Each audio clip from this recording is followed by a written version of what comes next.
Internacional de Lucha por el Socialismo, el espacio, el Comité de Lucha de la Facultad Superior de Economía.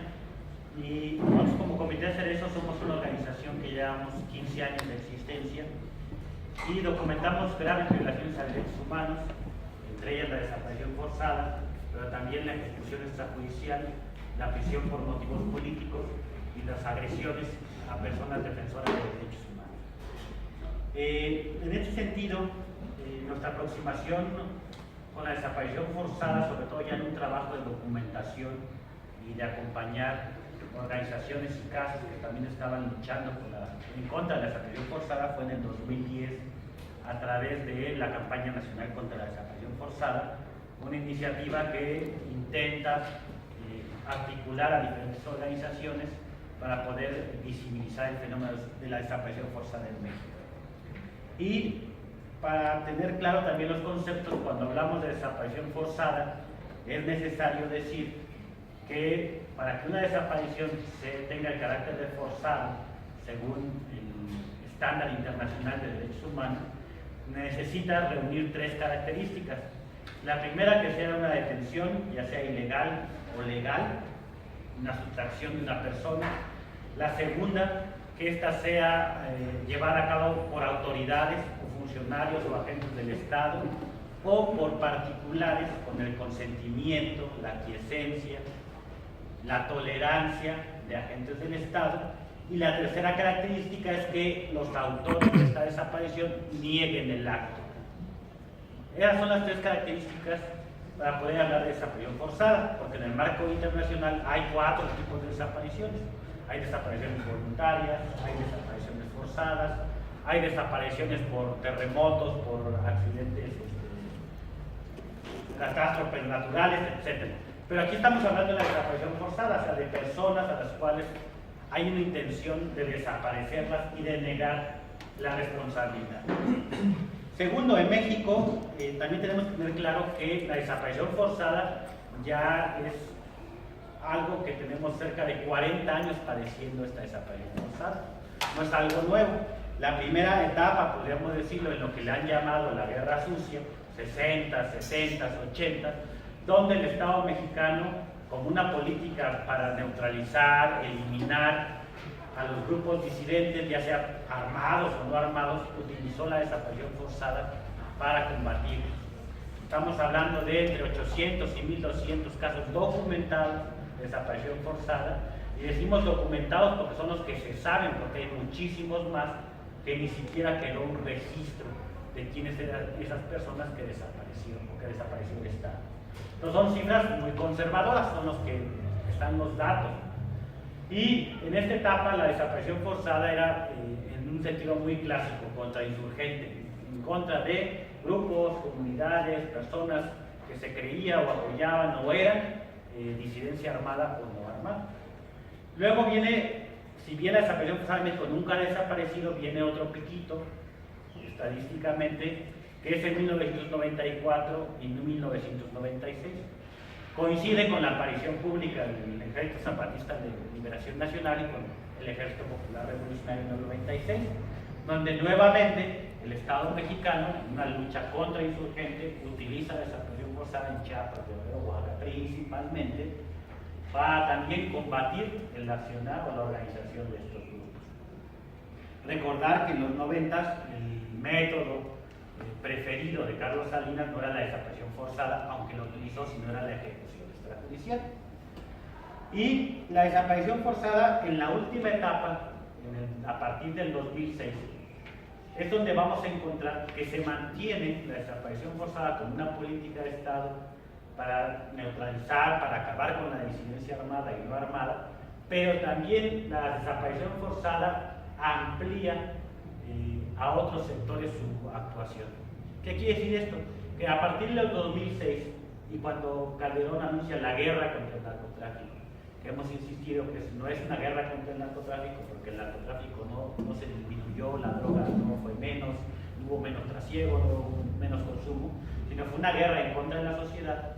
A partir del 2006 es que la desaparición forzada no solamente va dirigida en contra del movimiento social organizado, sino también está dirigido en contra de la sociedad no organizada. sectores como los migrantes y las grandes masacres y desapariciones forzadas, Cadereyta, San Fernando, etcétera, que son gente que no estaba organizada, que fue víctima masiva de desaparición forzada. Mujeres en el norte del país, jóvenes en muchos de los estados, y precisamente hay un elemento que incluso las desapariciones forzadas al azar, porque también existe eso, o sea, cuando los funcionarios del Estado salen a las calles a desaparecer gente al azar, eso es producto de o tiene una intencionalidad. ¿Cuál es? Antes se creía, decía, bueno, era el común que también la televisión y la radio nos colocó en la cabeza, decía, bueno, si se llevaron a alguien, antes decía mucho el levantón, si levantaron a alguien es por algo habrá sido, ¿no? A lo mejor estaba metido en el narco, a lo mejor era activista, revoltoso, etc. Entonces todo el mundo decía, pues si se lo llevaron era por algo hizo. Las desapariciones forzadas al azar, cuando son planificadas, tienen el objetivo de hacer sentir a la población que cualquier persona, en cualquier momento, organizada o no organizada, puede ser víctima de una desaparición. Entonces, ese azar, esa desaparición, tiene una intencionalidad. Y efectivamente lo lograron con los operativos Conjunto Michoacán en el 2006, luego el operativo Conjunto Chihuahua, donde practicaron o ensayaron un modelo de control social donde había militarización, paramilitarización, criminalización y el control territorial, ¿no? A través de fuerzas militares y también de fuerzas paramilitares. Entonces, un ejemplo lo pueden ustedes leer en la página del comitecereza.org, en uno de los informes anuales que sacamos sobre graves violaciones a derechos humanos. Valle de Juárez comprende 3 municipios, ahí podemos explicar por qué se dio el desplazamiento de 250,000 personas del Valle de Juárez y cómo es que utilizaron el terror para hacer que la gente se fuera de sus casas, abandonara literalmente la tierra donde había nacido, donde trabajaba. Entonces, la desaparición forzada es una política de Estado, es la violación más grave de los derechos humanos que pueda existir y, en otros términos, estamos hablando de terrorismo de Estado.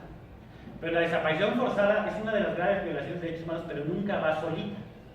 Es una de las graves porque contiene detención ilegal o legal, contiene tortura, contiene en muchos de los casos ejecuciones extrajudiciales, o en otros culmina la desaparición en prisión por motivos políticos o es liberado. Entonces reúne, son 7 violaciones a derechos humanos y la sola conducta de la desaparición forzada. Por eso es la gravedad. Pero la desaparición forzada, cuando aparece y es sistemática y es planificada, es que ya tenemos también ejecución extrajudicial, ya tenemos masacres, ya tenemos amenazas, seguimiento a defensores y a defensores de derechos humanos, ya que es parte de una estrategia mucho más amplia, no va solita la desaparición forzada. Y aquí es interesante porque les vamos a dejar una tarea. También se la dejamos en la UNAM, pero creo que ellos no pudieron con ella. A ver si ustedes, como son de economía, pueden con ella. Es más, les vamos a dar un tema de tesis. ¿Cuál es la relación entre la política económica y la desaparición forzada en México 2006-2012?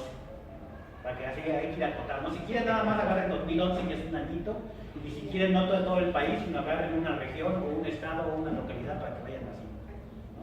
Entonces, lo demás lo dejan para la siguiente operación. Pero ¿cuál es la relación? Porque aparentemente no hay una relación entre la política económica neoliberal en México y la práctica de desaparición forzada. Y sí la hay. Y hay estadísticas que nos ayudan ya a demostrar eso. Valle de Juárez, en ese tiempo, 2011-2012, no se sabía, pero ahí es público. El gran proyecto que están construyendo, el principal puente fronterizo el principal puente transfronterizo entre Estados Unidos y México, una autopista de más de 16 carriles, lo están construyendo ya del lado de Estados Unidos. Pero ese puente va a caer en Valle de Juárez. Y no solamente la construcción de ese megapuente, sino también ya es público cuántas empresas están invirtiendo y los hoteles de lujo, es un pequeño Santa Fe lo que van a construir ahí, más aparte la zona industrial, los corredores industriales, etc. Para poder hacer eso necesitaron abaratar la tierra y sacar a la población de ese lugar. ¿Cuál es la única forma de sacar a la gente? Decíamos antes, pues mediante el terror. lograron desplazar a 250,000 personas, lograron abaratar las tierras y todas estas empresas las compraron. Entonces ahí hay una explicación, ahorita se lo estoy resumiendo, muy mecánicamente, pero ustedes van a tener que investigar y luego pasarnos todo eso. La relación entre una política económica, un tipo de desarrollo económico y políticas de seguridad pública, políticas de seguridad nacional y cómo aterriza en prácticas de terror. Y después van a repoblar Valle de Juárez, lo están haciendo, pero ya con obreros muy disciplinaditos, ¿no? Para eso sirvieron las muertas de Juárez, que le llaman, o sea, ya sobre todo dirigidas en contra de las mujeres maquinadoras, o sea, ya vuelven con una población, pero ya disciplinada. Y siempre ponemos el ejemplo de Videla, el dictador argentino, que estuvo preso y que afortunadamente ya murió, ¿no? Que cuando le preguntaron por qué habían hecho el golpe militar, él dijo es que era necesario, porque estaban enfrentando una sociedad anarquizada y tenían que disciplinar, porque si no, no iba a ser posible desarrollar el modelo neoliberal. Así ellos, claro, lo dice Videla, ¿no? Mientras la izquierda se hace bolas y se busca miles de explicaciones, ellos tenían bien claro que hicieron el golpe militar porque era una forma de disciplinar a la sociedad para que aceptara un modelo económico. Es lo que está pasando más o menos en México, pero sin la careta de una dictadura militar. México siempre ha sido mucho más inteligente que los dictadores, bueno, si los argentinos no se van a ofender, los militares argentinos. Y esa es la desaparición forzada, y llegamos al 2006, donde ya se mezcla desaparición forzada por motivos políticos en contra de luchadores, la desaparición forzada contra jóvenes, contra migrantes, contra mujeres, y tenemos, ya decían cifras oficiales también conservadoras, más de 30,000 desapariciones forzadas. Si cada desaparecido, pongamos, tiene 3 familiares, ¿cuánto es 3 por 9? 3 por 3, 9, 90,000 víctimas directas de desaparición forzada, cifras muy conservadoras. Más las ejecutados de manera extrajudicial, más los torturados, más etc. Y lo que nos muestra, precisamente para ayudarlo con el libro, es el caso del Mundo y Gabriel, es uno de los ejemplos de desaparición forzada por motivos políticos, en una lógica netamente contrainsurgente. Pero también es un modelo que nos enseña el carácter de las demás desapariciones, no solamente las por motivos políticos, sino casi todas las desapariciones, porque cumplen con esas 3 condiciones. Son llevados, participaron funcionarios o particulares con consentimiento del Estado y niegan la desaparición forzada. Ayotzinapa, ya lo mencionaba Nadine, acaban de declarar los magistrados que no se trató Ayotzinapa de desaparición forzada. Así.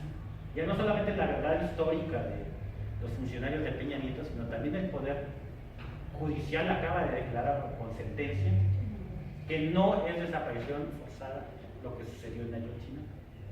De todos modos, no están sentenciados, ninguno de los 100 que están detenidos no están acusados de desaparición forzada. Nada más habían conseguido por la presión en palabra de desaparición forzada, pero jurídicamente nunca han estado bajo el proceso de desaparición forzada. Ahora ni siquiera lo van a estar, ¿no? Van a terminar en que fue secuestro por medio de particulares, ¿no? Y también lo que nos muestra la gira, ya lo decía un poco Nadine, es la importancia de la articulación de las diferentes herramientas de lucha. Nosotros decimos, el problema de desaparición forzada aquí en México y en el mundo no es un problema solo de los familiares, tampoco es un problema solo de las organizaciones de derechos humanos, y tampoco es un problema solo de las organizaciones populares. Es un fenómeno que está afectando a toda la sociedad en su conjunto, y que nosotros decimos, organizaciones políticas que quieren cambiar el mundo, que no están abrazando la lucha, la demanda por la presentación con vida de desaparición forzada, tendríamos que cuestionar bajo qué ética se están moviendo. Porque puedo luchar por tierra, por trabajo, por educación, pero no lucho cuando el Estado desaparece a otros luchadores sociales o personas no organizadas. Y es entendible, porque al principio el miedo era, es que si yo lucho con ellos, a mí también me van a desaparecer. Pero efectivamente no por luchar contra la desaparición forzada te van a desaparecer, por luchar por cualquier cosa te pueden desaparecer. Es más, aunque no luches, te pueden desaparecer. Entonces, efectivamente ha costado en la conciencia de la gente y de las organizaciones. Y eso se veía antes. Ayotzinapa es un punto de inflexión, ya para ir cerrando, porque nos recuerda el carácter clásico de la desaparición forzada. ¿Por qué fue diferente el movimiento de Sicilia, con miles de desaparecidos, al movimiento de Ayotzinapa? Porque el movimiento de Sicilia eran principalmente personas no organizadas, que ante el hartazgo van, se movilizan, se visibilizan. Gente no muy politizada, acompañada sobre todo de organizaciones de la iglesia. Ayotzinapa es el sector político radicalizado que responde al movimiento popular de diferentes maneras, y efectivamente hay una respuesta distinta. Inclusive por eso es explicable que no se lleven muy bien, que no se entiendan muy bien inclusive las mismas víctimas. Lo que también hay que decirlo, no es que las víctimas estén todas unidas, juntas y sean comprensibles entre ellas, ¿no? Cada quien está luchando como puede y como la experiencia le diga. Entonces, ya nada más para culminar, y en eso coincidimos con el libro, va a ser interesante esa recopilación, que a lo mejor Susana nos va a explicar más del contenido del libro, pero coincidimos en varias cosas. Primero, los desaparecidos son de todos, es de todo el pueblo. Hay un deber ético para las organizaciones, sobre todo los que están luchando por un mundo mejor, abrazar la causa de los desaparecidos, de la presentación con vida de las víctimas de desaparición forzada, ya sean organizados o no organizados, ya sean luchadores sociales o no, porque ningún ser humano merece ser víctima de la desaparición forzada, así de fácil, ni siquiera los mismos perros que trabajan. Y ahí donde entraríamos en otra discusión mucho más grande que no vendrá. Dos, la desaparición forzada es una estrategia de terror del Estado, por eso hablamos de terrorismo de Estado. La desaparición forzada la lucha contra la desaparición forzada tiene que desarrollarse en el plano de la movilización, en el plano de la articulación con otras organizaciones, en el plano jurídico, en el plano de los derechos humanos, en el plano mediático y en todas aquellas formas que el pueblo genere o invente. No es exclusiva de una forma de lucha y de una sola manera. Y también el carácter forzado de la desaparición es muy importante remarcarlo, porque si nada más mencionamos desapariciones, estamos quitándole la responsabilidad al Estado, estamos quitándole su responsabilidad directa de las desapariciones. Entonces no podemos hablar en México de desapariciones en general, sino de desapariciones forzadas. Y esa palabrita forzada es la que tanto problema está causando, porque al reconocer la propia responsabilidad del Estado. Y también decimos que el Estado es responsable. En el caso del Mundo y Gabriel, ya la misma Comisión Nacional de Derechos Humanos ha aceptado que es el Estado el responsable, es una parte del Estado, la que aparenta ser la cara buena, pero no lo es, reconoce que es el mismo Estado el que cometió esa desaparición. Y la herramienta jurídica ha podido llegar hasta donde se puede llegar bajo el marco legal mexicano, es decir, pedir que comparezcan los militares, los altos mandos en el caso del Mundo y Gabriel, y buscarlos en cuarteles militares y policiales. Pero la misma demanda política de Ayotzinapa, cuando se acuerda, cuando pedían entrar al cuartel de Atoyac, bueno, esa demanda política de los padres de Ayotzinapa también ya se logró a nivel jurídico. Entonces es una vía que se puede explorar no solamente en la presión política, sino también jurídicamente, tener los elementos para que el mismo Estado, con sus mismas reglas, con sus mismas leyes, ¿no?, podamos elevarle el costo político. Entonces eso sería todo por el momento.